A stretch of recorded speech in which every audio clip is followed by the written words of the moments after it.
এমন এক বাস্তবতায় আজ আমরা দাঁড়িয়ে আছি যেখানে ঢাকার আকাশ আজ ভারী হয়ে উঠেছে কান্নার শব্দে, এবং আমরা জানি না যে কজনের সন্তান আর কখনোই বাড়ি ফিরতে পারবে না।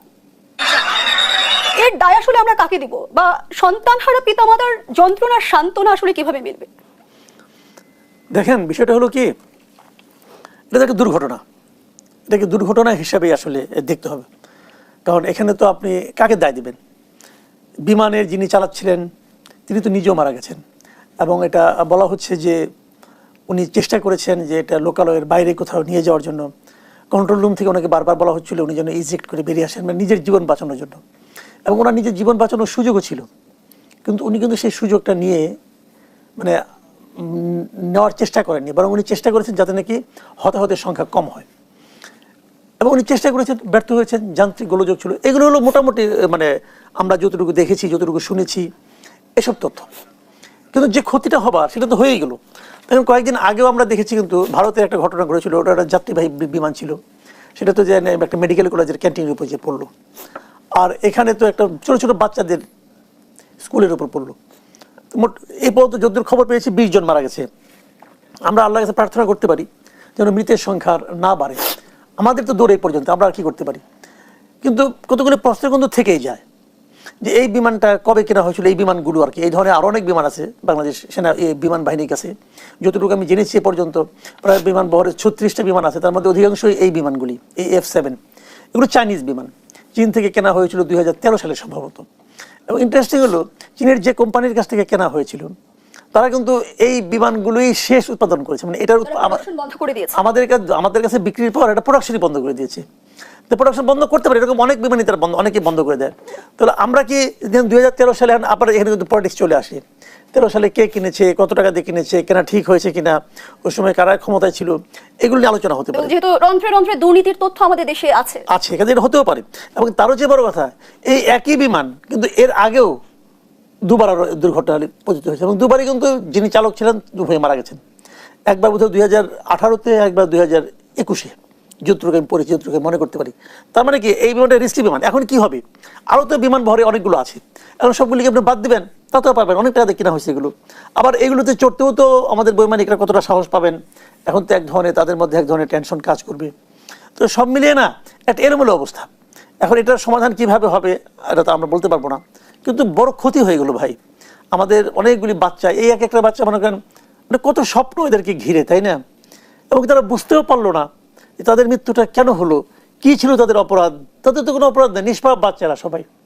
এবং ভাবেন এই ফ্যামিলিগুলির কথা, যাদের বাচ্চাগুলি মারা গেলো তাদের ফ্যামিলিতে কি অবস্থা, এখন চিন্তা করে দেখেন একবার। যারা বেঁচে গেল তারাও কিন্তু তাদের সহপাঠীকে হারালো, বন্ধুকে হারালো, তাদের কিন্তু সারা জীবন এই ট্রমাটা থেকে যাবে। আমি জানি না রাষ্ট্রীয় শোক কালকে ঘোষণা করছে, এতেই বা কী হবে। আর আমি একটা কথা বারবার বলতে চাই, সেটা হলো কি এই ধরনের এই মানে আপনার মানে ঝুঁকিপূর্ণ যে সমস্ত কাজকর্ম, এগুলো না আসলে লোকালয়ের বাইরে যেয়ে করা উচিত। কেন থাকতে হবে একদম রাজধানী শহরেই, কেন এগুলো করতে হবে? যদি একটু লোকালয়ের বাইরে হচ্ছে, যেমন আগের যে দুটো মানে নষ্ট হয়েছিল এই F7-এর, সেগুলো একটা ছিল মধুপুরে, মধুপুর বনের মধ্যে, আরেকটা ছিল কক্সবাজারে, ওখানে সমুদ্রে পড়ে গিয়েছিল। সেগুলিও ক্ষতি হয়েছে, যারা মারা গেছে তারা অবশ্যই আমাদের জাতীয় সম্পদ, কোনো সন্দেহ নেই। কিন্তু সেখানে তো এরকম মানে এত লোক মারা যায়নি। মৃত্যুর ক্ষেত্রে সব মৃত্যু বেদনাদায়ক, কিন্তু মৃত্যুর ক্ষেত্রে সংখ্যাও একটা বিষয়। তো এবং এখানে তাদের কোনো ভূমিকাই নাই, ছোট ছোট বাচ্চা। আমি এটাকে আমি আর কিভাবে বর্ণনা করবো আমি জানি না। সংবাদে দেখছিলাম যে আহতদের দেখতে উপদেষ্টা রাজনৈতিক দলের নেতাদের ভিড়ে বার্ন ইনস্টিটিউটের ভেতরে বাইরে বিশৃঙ্খলা। এই ক্রান্তিকালে আমাদের আরেকটু সচেতন কিংবা সংবেদনশীল হওয়ার প্রয়োজনীয়তা দেখেন কিনা? আমি একটা জিনিস বুঝি না, এই পলিটিক্যাল পার্টির লিডারগুলো ওখানে কাজটা কি? তারা কি ওদের কানের কাছে যে রাজনৈতিক বক্তব্য দিবে, অথবা এমন কিছু আছে তারা বলতে পারবে যেটা বললে ওদের ব্যথা কমবে, অথবা ওদের পেইনটা কমবে, অথবা ওদের যারা নাকি আছে, অভিভাবক আছে, তাদের মনে কোনো শান্তি আসবে? কেন তারা যায়? এই নাটক তো কোনো দরকার নেই, এটা অপ্রয়োজনীয় কাজ। যে কাজ মানে যাওয়া উচিত, হাসপাতালে বাইরের লোকের যাওয়ারই উচিত না, ওটা ডাক্তাররা যাবে। বিদেশে তো কাউকে ঢুকতেই দেয় না। বিদেশে হলে পরে প্রাইম মিনিস্টারও ঢুকতে পারতো না, তার কি কাজ? কোনো কাজ নেই রে ভাই। আমি অনেকদিন আগে আমার মনে আছে ইংল্যান্ডের একটা ঘটনা বলি আপনাকে, যে কি একটা দিন নষ্ট হয়েছে, ব্রিজ দেখি নষ্ট হয়েছে, মানুষ ওখানকার লোকজন শতপ্রণোদিত হয়ে সেটাকে মানে সারতেছে। ওই সময় ইংল্যান্ডের প্রাইম মিনিস্টার ছিলেন ডেভিড ক্যামেরন। তো ডেভিড ক্যামেরন ওখানে গিয়েছেন দেখার জন্য। যারা কাজ করে তারা বলছে আপনি এখানে কি করেন? আমি এখানে দেখতে আসছি, আপনাকে দেখতে আসার দরকারটা কি? আপনি এখানে হাত লাগাতে পারবেন, পারলে হাত লাগান, আপনারা যান। তো এটা হলো গিয়ে বেসিক কথা। আপনার এখানে কাজটা কি? যারা এখানে গিয়েছেন তারা এখানে কি করবেন? দেখাতে গেছেন যে আপনার সঙ্গে এনসিপি আছে, আপনার সঙ্গে বিএনপি আছে, আপনার সঙ্গে জামাত আছে, দেখে আমার লাভ কি? দেখে যার গেছে তার পাশে এনসিপি না ডক্টর ইউনূস কে আছে এটা দেখে তার লাভটা কি? পারলে আমার বাচ্চার পেইনটা একটু কমান, এটা পারবেন আপনি? আপনি ডাক্তার, আপনি পারবেন? পারবেন না। আপনি হাসপাতালগুলিকে ঠিক করেন, এটা পারবেন? পারলে করেন। ক্ষমতায় যেহেতু হাসপাতাল ঠিক করবেন না, ক্ষমতায় যাওয়ার পরে আপনি যখন মন্ত্রী হবেন, এমপি হবেন, আপনার সামান্য সর্দি কাশি হলে আপনি সিঙ্গাপুর যাবেন। আপনি এখানে হাসপাতাল ঠিক করবেন? করবেন না তো, করেন নাই কেন? আজকে 54-55 বছর হয়ে গেছে দেশের বয়স, কি করতে পারছেন? যে 52 ইউনিট হয়েছে এটা তো বিগত গভর্নমেন্ট আমল হয়েছে। আগে তো আগুনে পুরো মানে মৃত্যু ছিল আমাদের এখানে, সেখানে যা কিছু এটা হয়েছে মোটামুটি ভালো হয়েছে, এটাকে আরো আধুনিক করেন। ওটা পারবেন? পারলে ওটা করেন। আজকে প্রতিজ্ঞা করেন। আমি তো মনে করি এই দেশে একটা নিয়ম হওয়া উচিত যে যারা ইলেকশন করতে চায়, যারা ক্ষমতায় যেতে চায়, তাদের দেখাতে হবে যে বিগত 5 বছরে তারা চিকিৎসার জন্য কখনো বিদেশ যায় নাই। দেশে চিকিৎসা, যে লোক দেশকে চিকিৎসার জন্য উপযুক্ত মনে করে না, সে এই দেশে কিভাবে থাকবে? এটা করে দেন, দেখবেন সমস্ত হাসপাতাল 5 বছরের মধ্যে ঠিক হয়ে গেছে। যখন তারা জানবে আমি এমপি মন্ত্রী হওয়ার পর দেশের বাইরে চিকিৎসা করতে পারবো না, তখন তারা নিজেদের জীবনের লক্ষ্যে দেশের হাসপাতাল ঠিক করে ফেলাবে। তো তারা করবে না। তারা এই দেশটাকে, আমাদের পলিটিক্যাল লিডারদের ক্যারেক্টার কি জানেন? তারা এই দেশটাকে ন্যায় লুটপাটের জন্য বিদেশ দিয়ে তারা সংসার করে। আগে বউ পাঠিয়ে দেয়, পরে তারা সবাই যায়। এই সমস্ত মৌসুমী পলিটিশিয়ান, এই সমস্ত মৌসুমী বুদ্ধিজীবী যারা আছে, এদেরকে আগে ত্যাগ করতে হবে। আমাদের এখানে এই সমস্যাগুলি হচ্ছে। আমি মনে করি রাজনৈতিক দলের নেতা, হ্যাঁ এটা আবার আরেকটা সমস্যা আছে, কিন্তু সেটাও বলি। যখন ধরেন কেউ গেল না, তখন তারা অপরেন্ট দলটা বলবে এতগুলি লোক মারা গেল, উনি দেখতে পর্যন্ত গেলেন না। এ হলো আরেক নাটক। ওনাকে দেখতে যেতে হবে কেন? ওনাকে সময় উনি যদি মনে করেন যে আমি আল্লাহর কাছে দোয়া করবো, তো দোয়া করার জন্য কি পাশে দাঁড়িয়ে দোয়া করতে হবে? উনি তো ঘরে বসে দোয়া করতে পারেন। যদি আল্লাহর কাছে দোয়া করতে চান, আপনি চিকিৎসা করতে চান, চিকিৎসা করান। আপনি বলেন এই 25টা বাচ্চা আজকে ক্রিটিক্যাল অবস্থা, তাতে আমার টাকা আছে, আমার টাকা দিয়ে উন্নত চিকিৎসা লাগে, তারা বিদেশে পাঠাচ্ছি, দেখি পারেন কিনা। তখন করবে না, পকেট থেকে টাকা পাই করবে না, যায় নাটক করতে। যাই হোক, এটা নিয়ে আর কি বলবো। এবং শুধু রাজনৈতিক দলের নেতাকর্মী উপদেষ্টারাই নয়, আমরা যেমনটি দেখলাম যে সামাজিক যোগাযোগ মাধ্যমে ছড়িয়ে পড়া তথ্য দেখে কিন্তু উৎসুক জনতা রক্ত দিতে চাই, এই বিষয়টি নিয়েও কিন্তু ডাক্তার নাসিরউদ্দিন যেটি স্পষ্ট করেছেন, উনি ক্লিয়ার করলেন যে এই নাটকে তখন আপনার রক্ত যদি লাগে আপনার নাম লেখে আসেন, যান নাম লেখে আসেন যে আমি রক্ত দিতে চাই। যদি ওনাদের লাগে ওনারা ফোন করবেন আপনাকে, আপনি যে দিয়ে আসেন। এই আমরা নামকে হুজুগে চলি মোটামুটি, তো হুজুগটা কমাইতে হবে, আরো লজিক্যাল হতে হবে। এটা কিভাবে হবে আমি জানি না, তবে হওয়া উচিত আমি মনে করি। ধন্যবাদ জানাচ্ছি মাসুদ কামাল। আমাদের সঙ্গে জুমে যুক্ত আছেন কাজী ওয়াহিদ আলম। ওয়াহিদ আলম, নিশ্চয়ই আপনি আমার কথা শুনতে পাচ্ছেন। আপনার কাছে একটু জানতে চাই যে আমাদের আকাশ প্রতিরক্ষা ব্যবস্থায় আমরা এতটা কেন পিছিয়ে, আধুনিকায়নে আসলে আমাদের কি করণীয়? না, আমরা পিছিয়ে যে এটা বলা ঠিক হবে না, বাট হ্যাঁ আমরা আরো আধুনিক হতে পারি। আমাদের কিন্তু এখন আকাশ প্রতিরক্ষা ব্যবস্থাকে উন্নত করার জন্য আমরা রাডার ব্যবস্থাকে উন্নয়ন করেছি। আমরা ফ্রান্সের থেলসের যে রাডার, সেই অতি উন্নত মানের state of the art radar use করা হচ্ছে, অলরেডি সেটা স্থাপন করা হয়েছে এবং সেটা অলরেডি সার্ভিসে চলে গেছে। এবং আমাদের যে ILS যেটা ইনস্ট্রুমেন্টাল ল্যান্ডিং সিস্টেম যেটা, সেটাও আপগ্রেড করা হচ্ছে এবং সেটাও খুব শীঘ্রই ক্যাটাগরি 1-এ উত্তীর্ণ হয়ে যাবে। সো এইগুলো কিন্তু হচ্ছে, কিছু যে হচ্ছে না তা না, বাট এটা প্রয়োজনের তুলনায় অথবা যখন যেটা বেশি প্রয়োজন সেটা না করে, এটা হয়তো আমাদের লং টার্ম প্ল্যানিং এর থেকে আমাদের শর্ট টার্ম প্ল্যানিং এ আমরা বেশি interested. Because short term planning করতে পারলে যদি প্রজেক্ট নেওয়া যায়, সেই ক্ষেত্রে হয়তো রাজনৈতিক সরকারের আমলে এইগুলোর প্রতি মানুষের আগ্রহটা বেশি থাকে, তাহলে তাদের কিছুটা হলে সুযোগ তুলে নিতে পারে আর কি। কিন্তু লং টার্ম যেগুলো, যেমন আজকে নতুন একটা এয়ারপোর্ট করার ব্যাপারে, এটা একটা কিন্তু ফিউচারিস্টিক প্ল্যান।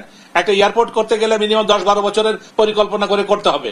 তো 10-12 বছরের পরিকল্পনা যদি একটা বাস্তবসম্মত যে পরিকল্পনা করতে হয়, তাহলে কিন্তু সে 10-12 বছর একটা পরিকল্পনার জন্য সেইভাবে পরিকল্পনা করতে হবে। কিন্তু সেটা আমরা কতটা চিন্তা করি না, আমরা চিন্তা করি শর্ট টার্মে কোনটা করা যায় সেটা, যার জন্য আমরা আজকে এখানে এই থার্ড টার্মিনাল করার ব্যাপারে বেশি আগ্রহী ছিলাম। আমরা নতুন আরেকটা আগ্রহ দেখিনি আর কি। সো কাজে আমাদেরকে জাতীয় প্রয়োজনটাকে আগে দেখতে হবে এবং আমাদের যে এখনকার পরিস্থিতি চিন্তা করলে হবে না। এভিয়েশনে আমরা জানি যে এখন ঢাকা এয়ারপোর্টের প্যাসেঞ্জার ক্যাপাসিটি হলো 12.5 মিলিয়ন প্যাসেঞ্জার এখন যাতায়াত করে ঢাকা এয়ারপোর্ট থেকে। বাট এইটা ইন্টারন্যাশনাল এয়ার ট্রান্সপোর্ট অ্যাসোসিয়েশন বলছে এই প্যাসেঞ্জার মুভমেন্টটা আগামী 10 বছরে এটা 25 মিলিয়ন হয়ে যাবে। সো আমরা এখন 12.5 মিলিয়ন প্যাসেঞ্জার এই এয়ারপোর্ট দিয়ে আমরা সামাল দিতে হিমশিম খাচ্ছি। তো সেখানে যদি 25 থেকে 30 মিলিয়ন প্যাসেঞ্জার হয়, তখন এই এয়ারপোর্ট কিভাবে আমরা সামাল দিব, আর কিভাবে আমরা সেটাকেই করব, সার্ভিস এনশিওর করব প্যাসেঞ্জারদেরকে, বা আমাদের নিরাপত্তা কিভাবে বিধান করব। সো এই জিনিসগুলো কিন্তু আমরা চিন্তা করি না। এইগুলো চিন্তা করা আমাদেরকে ফিউচারিস্টিক প্ল্যানের জন্য অনেক আগে থেকে প্ল্যান করতে হবে। এয়ারপোর্ট করতে গেলে এটা কিন্তু মিনিমাম 10 বছর আগে প্ল্যান করতে হবে, করে সেটা সেইভাবে চলে গেছে, এখন আমরা উদ্বোধন করতে পারিনি। সো এইটা আমরা খালি শুনেই যাচ্ছি যে এটা 2024 হবে, 2025 জুন মাসে হবে, জুলাই মাসে হবে, এবং শেষ আমরা শুনছি যে 99% শেষ হয়ে গেছে, এখন 1% বাকি। কিন্তু সে জীবনের কিছুগুলো আমরা সর্বস্ব কথাবার্তা বলে থাকি, এইগুলো থেকে বেরিয়ে এসে আমাদেরকে বাস্তবসম্মত কথা। ওয়াহিদ আলম, আমাদের প্রশিক্ষণ আসলে কতটা সময় উপযোগী এবং যুদ্ধ বিমান পরিচালনার জন্য যে সক্ষমতার প্রয়োজন হয় তাতে কোনো ঘাটতি দেখেন কিনা, সেই প্রশ্নটি আপনার কাছে রেখে যাচ্ছি। আবারও বিরতির সময় হয়েছে। দর্শক, দেশ সম্প্রতিকের রিপোর্ট, আবারও বিরতিতে যাচ্ছি, সাথেই থাকুন।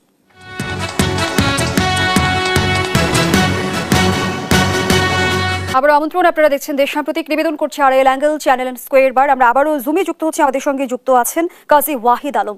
ওয়াহিদ আলম, যে প্রশ্নটি বিরতির আগে আপনার কাছে রেখে গিয়েছিলাম, প্রশিক্ষণ কতটা সময় উপযোগী, এবং বিমান বাহিনীর চৌকস অফিসার ফ্লাইট লেফটেন্যান্ট তৌকির ইসলামের প্রথম একক মিশন ছিল আজ, যাকে বলা হয় সোলো ফ্লাইট ট্রেনিং। জানতে চাই, যুদ্ধ বিমান পরিচালনার জন্য যে সক্ষমতার প্রয়োজন তাতে কোনো ঘাটতি ছিল কিনা?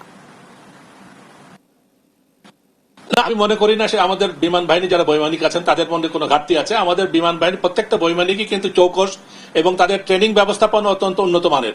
হ্যাঁ, এই ধরনের ট্রেনিং কালীন সময়ে দুর্ঘটনা নানা কারণেই ঘটতে পারে। সেটা হিউম্যান এরর হতে পারে, সেটা মেকানিক্যাল ফেলিয়ার হতে পারে, ইঞ্জিন ফেলিয়ার হতে পারে, বার্ড হিট হতে পারে, বিভিন্ন কারণে কিন্তু একটা দুর্ঘটনা ঘটে থাকে। এবং এই দুর্ঘটনা কিন্তু শুধু বাংলাদেশেই হয় তা না, এটা পৃথিবীর সব দেশেই কিন্তু এই ধরনের দুর্ঘটনা হয়ে আসছে আর কি। অনেক উন্নত দেশেও কিন্তু দুর্ঘটনা হয়ে থাকে। তো কাজে আমাদের এখানে বৈমানিকদের, বিমান বাহিনী বৈমানিকদের যে কোনো ঘাটতি আছে আমি কোনোভাবে সেটা মনে করি না। এবং এই ধরনের এটা নিছকই দুর্ঘটনা, এবং এই দুর্ঘটনা যাতে না হয় সেটাই আমরা কামনা করি। এবং আগামীতে আমরা আশা করি যে আমাদের বাহিনীর বা অন্যান্য শাখায় তারা আরো তাদের দক্ষতার সাথে তাদের কর্ম সম্পাদন করবে, এবং সেই ক্ষেত্রে হয়তো আমাদের মেনটেন্যান্স যদি ভালো হয় সেই ক্ষেত্রে কিন্তু দুর্ঘটনা হার অনেকাংশে কমে আসবে বলে হয়। ধন্যবাদ জানাচ্ছি আপনাকে। আবারও ফিরছি আমাদের অতিথির কাছে, জনাব মাসুদ কামাল। আমরা যে মর্মান্তিক দুর্ঘটনা দেখলাম, এই দুর্ঘটনা থেকে আসলে আমাদের নিরাপত্তার স্বার্থে আমরা কি কি শিক্ষা নিতে পারি? শুনুন, শিক্ষা হলো কি, এখানে আপনি যে কথাটা ওয়াহিদ ভাই বললেন যে আসলে যখন উন্নত দেশেও কিন্তু দুর্ঘটনা ঘটে, কিন্তু একটা দুর্ঘটনা যখন ঘটে তখন যে ক্ষতিটা তাৎক্ষণিক হয় সেটা তো হয়, পাশাপাশি আরেকটা কিন্তু সচেতনতাও হয় যে সেই এই ধরনের দুর্ঘটনা, এই ধরনের সমস্যা হলে আমরা কি করতে পারি। এখানে কিন্তু দায় এড়িয়ে আপনি খুব বাহবা পাবেন এটা কিন্তু খুব একটা জরুরি না। আইএসপিআর দেখলাম বিবৃতি দিয়েছে, তারা জানিয়েছে এখানে মানে কি হয়েছে না হয়েছে মোটামুটি একটা ধারণা দেওয়ার চেষ্টা করেছে।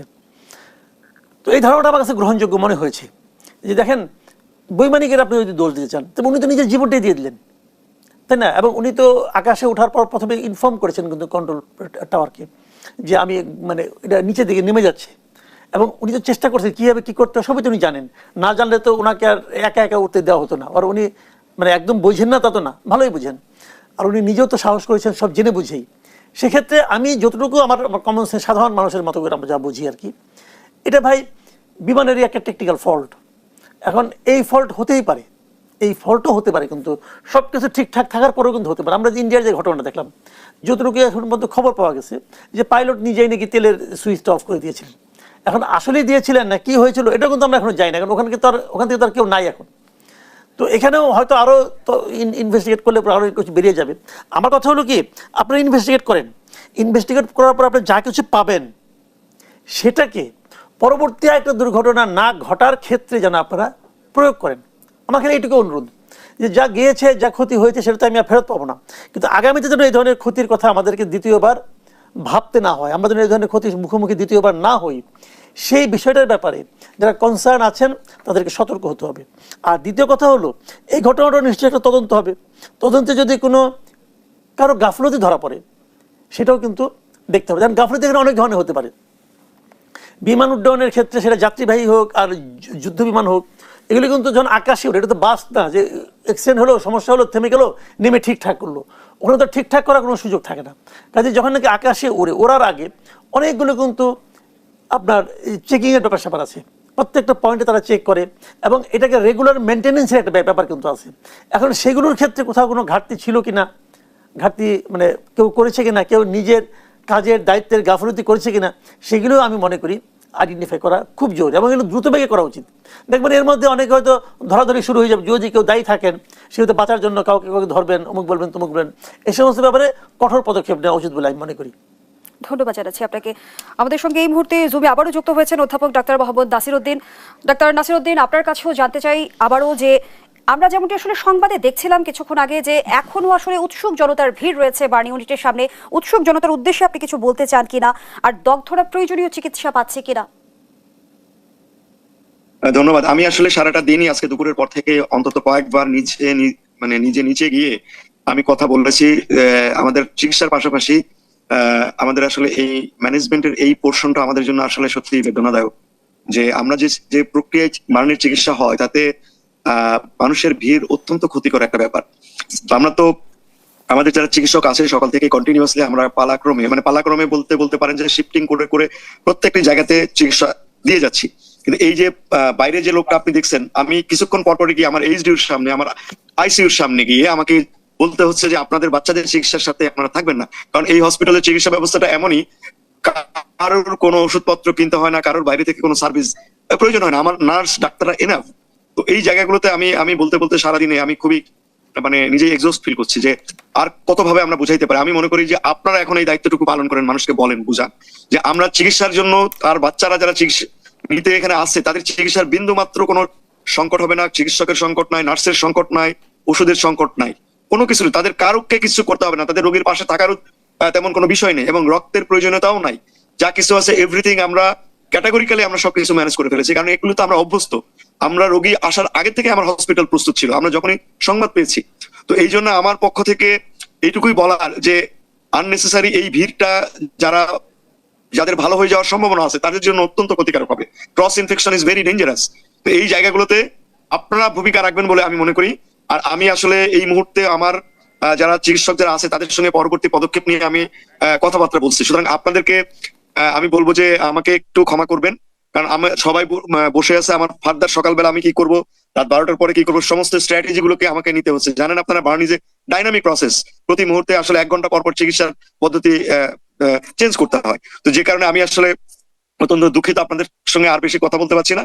তো রিকোয়েস্ট থাকবে এটা, আপনারা মানুষকে বলেন নিশ্চিতে আমাদের উপরেই তারা নির্ভর করতে পারে। আমরা তাদের বাচ্চাদের জন্য আমরা আছি, সারা রাত আছি, পরবর্তী সময় আছি, যতদিন পর্যন্ত তাদের চিকিৎসার প্রয়োজন হয় আমরাই করব। তাদের এই অযথা ভিড় প্রয়োজন নাই। আমরা তাদের প্রয়োজন হলে আমরা প্রত্যেকের ফোন নাম্বার আছে, আমরা ডেকে তাদেরকে জানিয়ে দেবো, এবং রেগুলার ব্রিফিং আমরা করব। এই মেসেজটুকু আপনারা পৌঁছে দেন। অসংখ্য ধন্যবাদ। মধ্যে আমাদের সময় দিয়েছেন এবং তথ্য তুলে ধরছেন। একটি প্রশ্ন আপনার কাছে রাখতে চাই। আপনি বলছিলেন চিকিৎসক নার্সের কোনো সংকট নেই, যেহেতু আকস্মিক দুর্ঘটনা, এত হতাহতের সংখ্যা, সেখানে কোনো ক্ষেত্রে কোনো ঘাটতি রয়েছে কিনা এই মুহূর্তে? আমি আপনাকে বলি, আমার এখানে কিন্তু আমরা 24 আওয়ার্স আমাদের ডিউটি দিয়ে থাকি। যখন এরকম দুর্ঘটনা ঘটে সবার ছুটি বাতিল, এভরিবডি চলে আসছে। এখানে কিন্তু ব্যাপারটা এরকম না যে, কারণ আমরা তো 24 ঘন্টা ডিউটি করি, যে শিফটিং আওয়ারে প্রত্যেক ডাক্তার, প্রত্যেক নার্সের ছুটি বাতিল ঘটনা ঘটার সাথে সাথে। এবং আমরা কিন্তু এই ব্যাপারে হ্যাবিচুয়েটেড, আমরা একটা 24 ঘন্টা, 48 ঘন্টা, 72 ঘন্টা কাজ করে কিন্তু অভ্যস্ত। তো সুতরাং ওই বিষয়টা আমাদের আসলে হয় না, এটা প্র্যাকটিক্যালি হয় না, এটা শুধু কথার কথা না। আমার একবারে যখন 28টা রোগী আসছে, 28টা রোগীর কাছে আমার 28 জন ডাক্তার, 28 জন নার্স পৌঁছে গেছে, কারণ আমরা আগে থেকে এগুলো জানি, আমাদের এই সম্পর্কে পরিপূর্ণ ধারণা আছে। তো ওই জায়গাটাতে আমরা প্র্যাকটিক্যালি এটা পসিবল যে আমার কোনো আসলে নার্স এবং ডাক্তারের সংকট নাই। অসংখ্য ধন্যবাদ জানাচ্ছি ডাক্তার মোহাম্মদ নাসিরউদ্দিন। আপনি যেহেতু চিকিৎসা সেবায় নিয়োজিত আছেন, আমরা আপনার সময় নষ্ট করতে চাইছি না, কৃতজ্ঞতা প্রকাশ করছি আপনার প্রতি। মাসুদ কামাল, শেষ প্রশ্নটা আপনার কাছে রাখতে চাই। আমরা দেখি যে সরকার আসে সরকার যায়, কিন্তু আমাদের প্রতিরক্ষা ব্যবস্থা আধুনিকায়নে যুগোপযোগী কোনো পদক্ষেপ আমরা কেন গ্রহণ করতে দেখি না?